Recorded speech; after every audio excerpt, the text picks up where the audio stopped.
to lose weight. Use this guide to understand the pros and cons related to the different types of fasting. The benefits of intermittent fasting, if are becoming increasingly well known. From losing stubborn fat and curbing cravings to lowering inflammation and improving your gut microbiome, intermittent fasting almost seems too good to be true.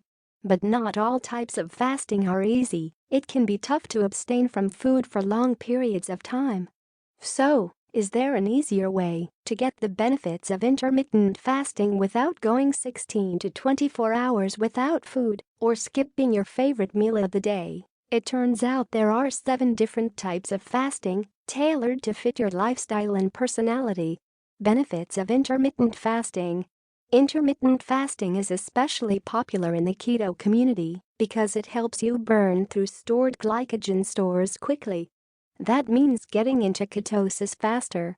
And getting into ketosis faster is great news if you're in the keto adaptation phase and experiencing keto flu symptoms. The biggest benefit of intermittent fasting is getting the physiological benefits of calorie restriction without actually starving yourself.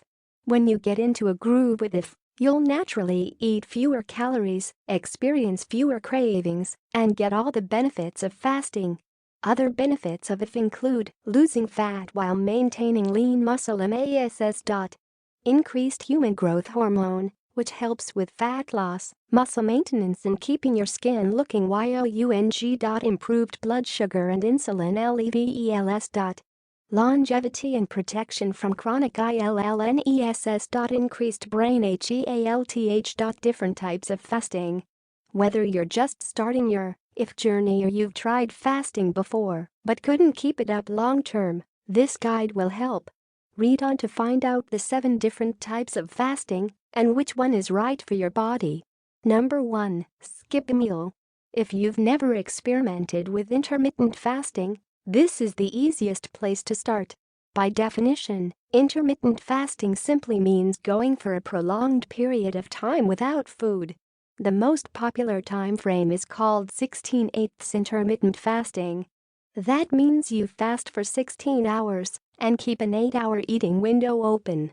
Most people could get similar benefits just from skipping breakfast or dinner. Try skipping a meal and see if you can work toward the 16 hours fasting, 8-hour eating window. You might just start to feel amazing. Number 2. Fast within a daily window. Like the 16/8 method, there are other eating windows feeding windows you can experiment with. Let's face it, you're already doing this to some extent because you fast every day between dinner and breakfast the next day. Here's what it looks like if you eat breakfast at 9 a.m. and your last meal of the day at 6 p.m., you ate within a 9-hour window. Therefore, you will fast for the remaining 15 hours of the day. The next logical step to intentional intermittent fasting is widening your fasting window and narrowing your feeding window. You might want to try the 16/8 method, which might look something like eating all of your meals between 10 a.m. and 6 p.m. Another example is the 18/6 method. With this one, you're bumping up your fasting window to 18 hours, which might mean eating between noon and 6 p.m. This is a great place to start if you're getting serious about it, but you're not ready to go an entire day without eating. It's also super easy to adapt to your unique schedule and lifestyle.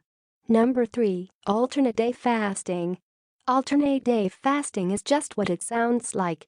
You fast one whole day, then eat normally the next day. It might look something like this: Monday, fasting. Tuesday, eat normally. Wednesday, fasting. Thursday, eat normally. And so on. According to the science available on alternate day fasting, you can take one of 2 approaches. You can fast completely on fasting days, only consuming water, or you can eat super small meals up to 25% of your regular caloric intake. This equals about 500 to 600 calories for the average person. There's a catch though, you shouldn't include sugar or starches in this 25%.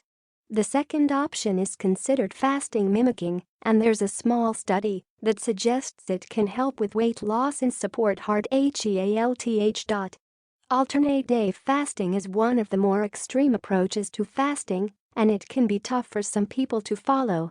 If you choose to eat nothing at all on your fasting days, start by limiting your fasts to no more than 2 days per week. Number 4. Fat fasting. Fat fasting is a great option for those who are already in ketosis or want to get into ketosis quickly. It's also an option if you've been doing keto for a while and find yourself at a weight loss plateau. In general, you only want to do a fat fast for 2 to 4 days, never exceeding 5 days. Here's how it goes. You eat 80 to 90% of your calories from fat only for 2 to 4 days. Some people limit caloric intake to 1,000 to 1,200 calories per day.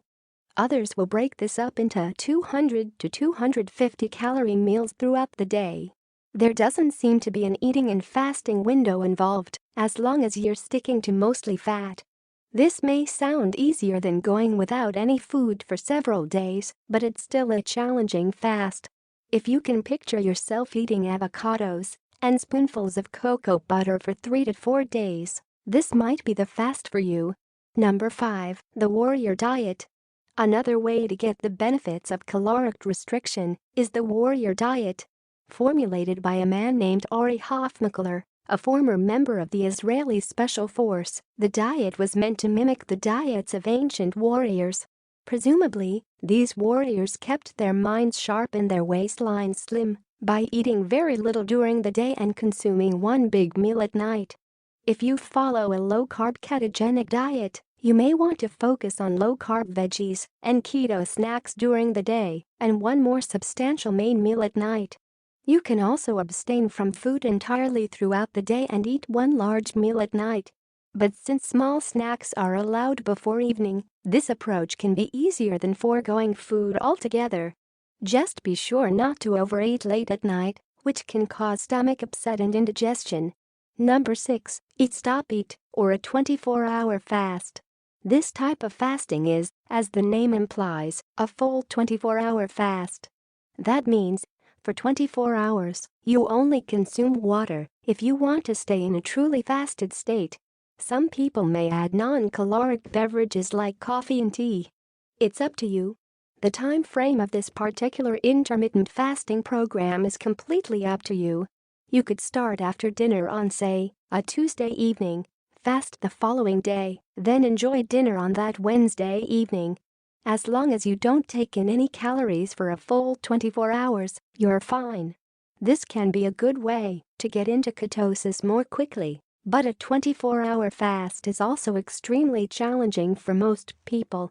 If you're a beginner, you might want to start with a more moderate 12 to 16-hour fast to build up a tolerance. Number 7. The 5-2 Diet. The 5-2 diet is similar to the 24-hour fast and the alternate fast, in that you will be fasting for 24-hour periods. But it's slightly easier because you'll only fast twice per week. It looks like this: you eat normally for 5 days every week.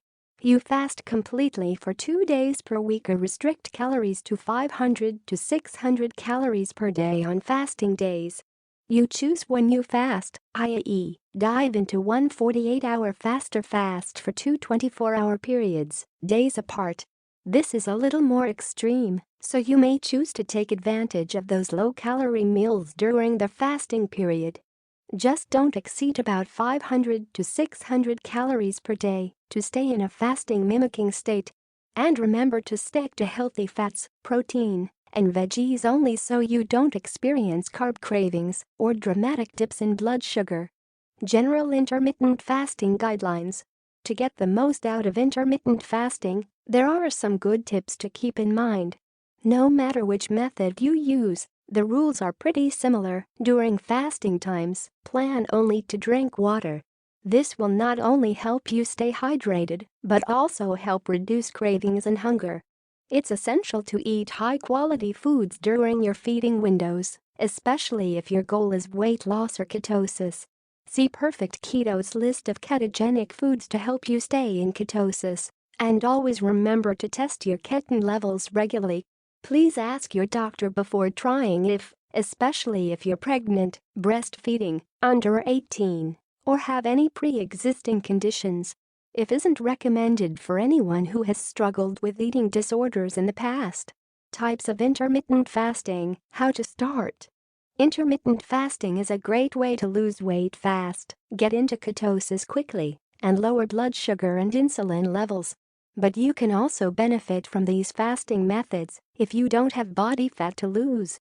There are plenty of other brain and immune-boosting benefits to fasting, and very few side effects if you play by the rules. It's an amazing way to limit caloric intake if you're prone to overeating, and it's more enjoyable than counting calories. Physically, some people find that fasting is even more effective than calorie restriction. If you are new to intermittent fasting, start by skipping one meal. If this feels easy enough, try the 16/8 method. From there, you can continue to experiment with these different types of fasting.